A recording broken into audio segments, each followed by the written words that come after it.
Bottle water दुनिया भर में पॉपुलर बेवरेज के रूप में जाना जाता है और इसका इस इंडस्ट्री को काफी फायदा भी होता है। ग्लोबली हम सब मिलेनियम से ही सुरक्षित पानी के लक्ष्य की दिशा में बढ़ रहे हैं और कुछ हद तक सफल भी रहे हैं।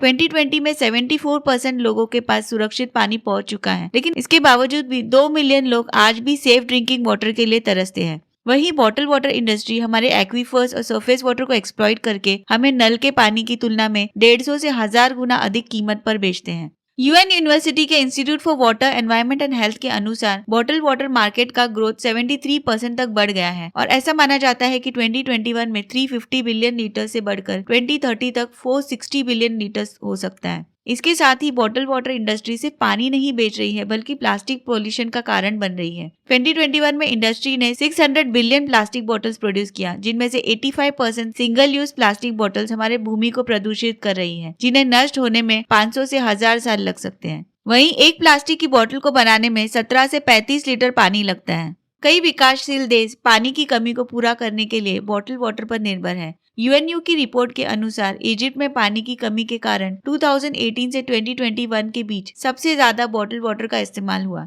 वहीं सिंगापुर और ऑस्ट्रेलिया 1129 और 504 लीटर बॉटल वाटर के पर कैपिटा कंज्यूमर्स रहे हैं। अमेरिका में 1/3 से ज्यादा लोग अपने मुख्य जल स्रोत के लिए बॉटल वाटर का उपयोग करते हैं। इस वीडियो में हम बॉटल वाटर की क्वालिटी, इसका हमारे जल स्रोत पर क्या असर पड़ता है और साथ ही प्लास्टिक पॉल्यूशन में इसके योगदान के बारे में बात करेंगे।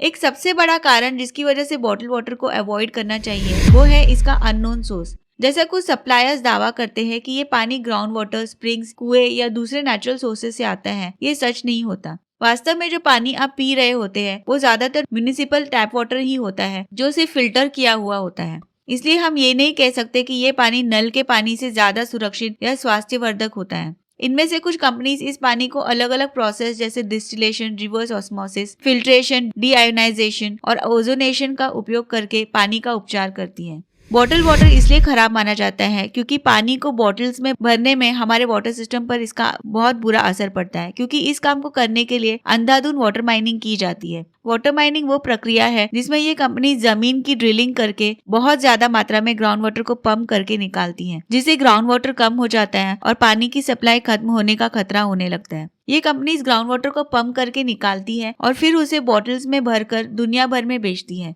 एक बार एक्सेसिव पंपिंग होती है और पानी जरूरत से ज्यादा निकल जाता है तो दोबारा वहाँ पानी नहीं आता और वहाँ के आसपास के लोगों को पानी की कमी होने लगती है। और इससे न सिर्फ लोगों को पीने के पानी की कमी होती है बल्कि ये उस क्षेत्र के हर व्यक्ति और चीज को प्रभावित करता है, जैसे किसान, बिजनेस, वहाँ के जानवर, इकोसिस्टम और यहाँ तक कि टूरिज्म भी। ग्राउंड वाटर को सस्टेनेबल तरीके से निकालने के लिए उसे उतना ही निकाल सकते हैं जितना कि हर साल बारिश से वो वापस भर सके, लेकिन ये कंपनीज बस पंप करती जाती है और इतना पंप करती है कि इसकी संख्या हर साल करोड़ों गैलन्स तक पहुंच जाती है। अब भले ही वहाँ सूखा क्यों न पड़ जाए या वहाँ के लोग पानी के लिए तरस न जाए, ये अपने कॉन्ट्रैक्ट के हिसाब से उतना गैलन्स पानी निकालेंगे ही। इन्हें इन सब बातों से कोई फर्क नहीं पड़ता। जितना गैलन पानी ये कंपनी पंप करती है उतना गैलन पानी यहाँ के आसपास के लोगों के लिए कम पड़ता है और साथ ही एनवायरनमेंट के लिए भी। एक्सेसिव ग्राउंड वाटर पंपिंग से वाटर टेबल्स में गिरावट आती है। अगर किसी को कुएं के पानी को पंप करना हो तो उस कुएं के पानी का विस्तार वाटर टेबल्स तक होना चाहिए, लेकिन जब वाटर टेबल्स गिर जाते हैं तो किसानों या वहाँ के लोगों को कुएं को गहरा करना पड़ता है या फिर एक नया कुआं खोदना पड़ता है, जिससे उनकी लागत बढ़ जाती है। जल स्तर के कम होने का किसानों पर बुरा प्रभाव पड़ता है, क्योंकि उन्हें पानी तक पहुंचने के लिए बहुत ज्यादा पंपिंग करनी पड़ती है, जिससे बिजली का उपयोग होता है और इसके लिए उन्हें ज्यादा पैसे खर्च करने पड़ते हैं। अगर बॉटल वाटर प्लांट किसी सॉल्ट वाटर बॉडी के पास हो तो ज्यादा पंपिंग के कारण पानी के खारे होने का खतरा बढ़ जाता है। और सिर्फ सॉल्ट वाटर ही नहीं बल्कि ज्यादा पंपिंग के कारण आसपास का फ्रेश वाटर भी अंदर खिंच जाता है, जिससे वाटर कंटामिनेशन का खतरा होता है। एक बार पानी सॉल्ट वाटर के कारण खारा हो गया या फ्रेश वाटर कंटामिनेट हो गया तो वहाँ के ग्राउंड वाटर की क्वालिटी का पहले जैसा होना मुश्किल हो जाता है।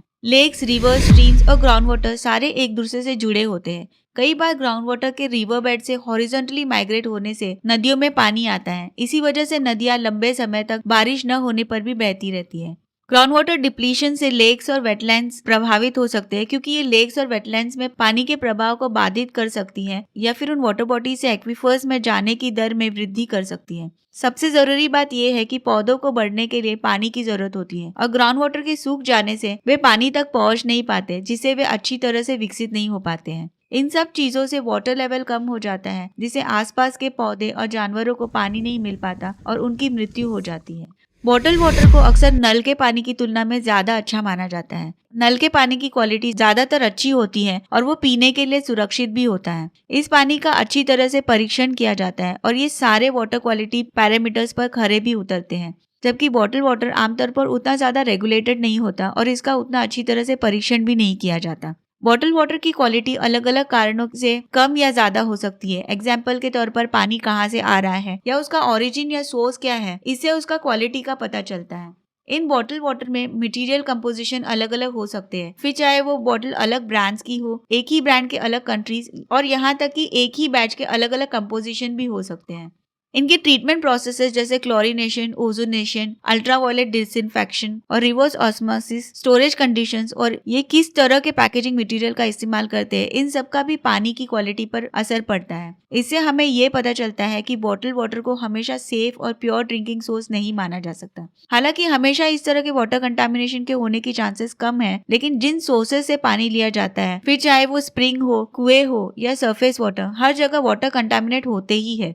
तो हम बॉटल के पानी को नल के पानी से ज्यादा सुरक्षित नहीं मान सकते। इसके अलावा जैसे जैसे बॉटल वाटर का मार्केट बढ़ता जा रहा है, तो ये जरूरी हो गया है कि कड़े कानून लाए जाए ताकि इंडस्ट्री क्वालिटी प्रोसेसेस और स्टैंडर्ड्स को रेगुलेट किया जा सके। दूसरे इंडस्ट्रीज की तरह ही बॉटल वाटर इंडस्ट्री को भी पानी कई ज्यादा मात्रा में लगता है। एक प्लास्टिक की बोतल को बनाने में उसी बोतल को भरने की तुलना में 3 गुना ज्यादा पानी लगता है। इसका मतलब ये है कि 1 लीटर पानी की बोतल के लिए 4 लीटर पानी की जरूरत होती है।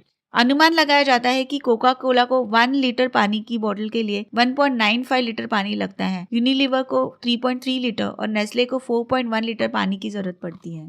दुनिया भर में बॉटल वाटर के पानी का मुख्य स्रोत है ग्राउंड वाटर। यूएसए में नेस्ले एक दिन में 3 मिलियन लीटर फ्लोरिडा स्प्रिंग से एक्सट्रैक्ट करता है। फ्रांस में डेनॉन प्रतिदिन 10 मिलियन लीटर एक्सट्रैक्ट करता है। वही चाइना में वाहाहा ग्रुप 12 मिलियन लीटर हर रोज चांगबाई माउंटेन स्प्रिंग से एक्सट्रैक्ट करता है। वैश्विक स्तर पर 2 मिलियन से ज्यादा लोग ग्राउंड वाटर पर अपने प्राथमिक जल स्रोत के रूप में निर्भर करते हैं। आधे से ज्यादा खेती की सिंचाई के लिए लगने वाला पानी ग्राउंड वाटर से आता है। वहीं कुछ बॉटल वाटर कंपनीज इस हद तक ग्राउंड वाटर एक्सट्रैक्ट करती हैं कि वहां का वाटर टेबल ड्रॉप हो जाता है और वहां के लोगों को पीने का पानी तक नहीं मिलता।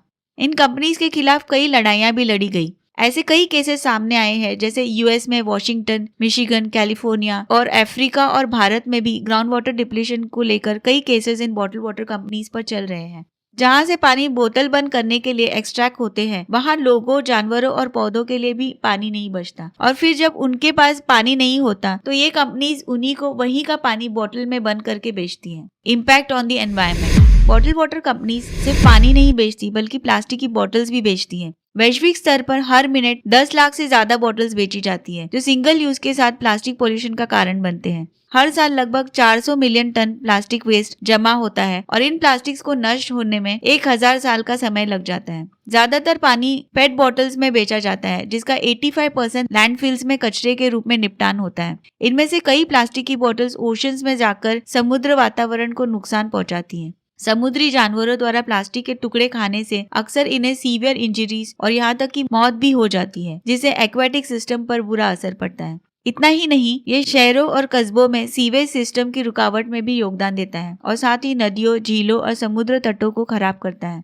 इन सब के अलावा इसके प्रोडक्शन प्रोसेस में इस्तेमाल किए जाने वाले केमिकल्स के कारण इसके पानी में केमिकल्स जैसे बीपीए और फ्थलेट के लीचिंग का खतरा होता है, जिससे कई स्वास्थ्य संबंधी बीमारियां होती हैं। हालांकि आमतौर पर ये सुरक्षा सीमा के नीचे पाए जाते हैं, लेकिन अगर बॉटल्स को गर्म जगह पर या ज्यादा समय तक के लिए रख दिया जाए तो ये केमिकल्स पानी में संग्रहित हो सकते हैं। अगर हम बॉटल वाटर के प्रोडक्शन प्रोसेस पर ध्यान दें तो इन बॉटल्स के पूरे जीवन चक्र में फॉसिल फ्यूल्स का इस्तेमाल होता है, जिसका ग्लोबल वार्मिंग में सबसे ज्यादा योगदान है। प्लास्टिक के पानी की बॉटल्स के प्रोडक्शन में हर साल 17 मिलियन बैरल्स ऑयल की जरूरत पड़ती है। इसके अलावा पानी की बोतल्स को बनाने और उसे भरने में 3 गुना पानी लगता है। इन पानी को बनाने में केमिकल्स का यूज होता है, जिसके कारण बड़ी मात्रा में पानी की बर्बादी होती है। वहीं नल के पानी की तुलना में बॉटल वाटर में 2000 गुना ज्यादा एनर्जी खर्च होती है। एनर्जी कंजम्पशन के साथ ही ये बॉटल्स काफी मात्रा में कार्बन डाइऑक्साइड एमिशंस का कारण बनती है। बॉटल वाटर के प्रोडक्शन का पूरा लाइफ साइकिल, फिर चाहे वो मैन्युफैक्चरिंग हो, ट्रांसपोर्ट हो या फिर रेफ्रिजरेशन, सारे ही प्रोसेस में भरपूर मात्रा में ऊर्जा की खपत होती है। और इन प्रोसेसेस से 2.5 मिलियन टन कार्बन डाइऑक्साइड हवा में रिलीज होता है। इसको अगर नल के पानी से कंपेयर किया जाए तो उसमें कार्बन डाइऑक्साइड एमिशंस बिल्कुल नहीं होता। तो हमारा ये मानना कि बॉटल वाटर नल के पानी से ज्यादा सेफ है, गलत होगा। पब्लिक वाटर सिस्टम्स के फेलियर्स को दिखाते हुए कई देशों में बेवरेज इंडस्ट्री आसानी से बॉटल वाटर को सेफ अल्टरनेटिव के रूप में मार्केट करती आई है। इसके साथ ही बॉटल वाटर कंपनीज को उस तरह के पब्लिक हेल्थ और एनवायरमेंटल रेगुलेशंस का सामना नहीं करना पड़ता जैसे कि नल के पानी में किया जाता है। और अब हम ये देख चुके हैं कि बॉटल वाटर के क्वालिटी पर उसके ओरिजिन और प्रोडक्शन प्रोसेस का असर पड़ता है। इसलिए भले ही पब्लिक वाटर सिस्टम में कई बार खराब क्वालिटी के पानी की बात कही जाती है, लेकिन हम ये नहीं मान सकते कि बॉटल वाटर एक सेफ ऑप्शन है। सबसे बड़ी बात तो ये है कि बॉटल वाटर इंडस्ट्री कई जगह पर ग्राउंड वाटर डिप्लीशन का कारण बना हुआ है, जिसके कारण वहाँ के लोगों और जानवरों को पानी के कारण तकलीफें उठानी पड़ती है। हर साल लाखों लोग मर जाते हैं क्योंकि उनके पास पीने के लिए साफ पानी नहीं होता। तो क्यों ना हम अपने पब्लिक वाटर सिस्टम पर ध्यान दें और जितना हो सके बॉटल वाटर पर कम निर्भर रहें। आखिर ये लाखों लोगों की जिंदगियों का सवाल है। आज ग्राउंड वाटर और दूसरे वाटर रिसोर्सेज तेजी से घटते जा रहे हैं। अगर यही हाल रहा तो लोग पीने के पानी के लिए तरस जाएंगे। जब पानी हमें नेचुरल सोर्सेज से मिलता है तो उसका सही उपयोग होना चाहिए ताकि हम अपने रिसोर्सेज के एक्सप्लॉयटेशन को रोक सकें। बॉटल वाटर को फंड करने के लिए जितने पैसे लगते हैं उससे कई कम हमें साफ नल के पानी को फंड करने के लिए लगेंगे। तो क्यों ना हम नल के पानी पर ज्यादा निर्भर हैं। आखिर बॉटल वाटर भी तो वहीं से आते हैं। तो क्यों हम ज्यादा पैसे देकर बाहर से पानी की बोतल्स खरीदें जबकि वही पानी नल में भी आता है। आप इस बारे में क्या सोचते हैं ये हमें कमेंट करके जरूर बताइए। और इसी के साथ चलते हैं, फिर मिलेंगे अगले दिलचस्प वीडियो में।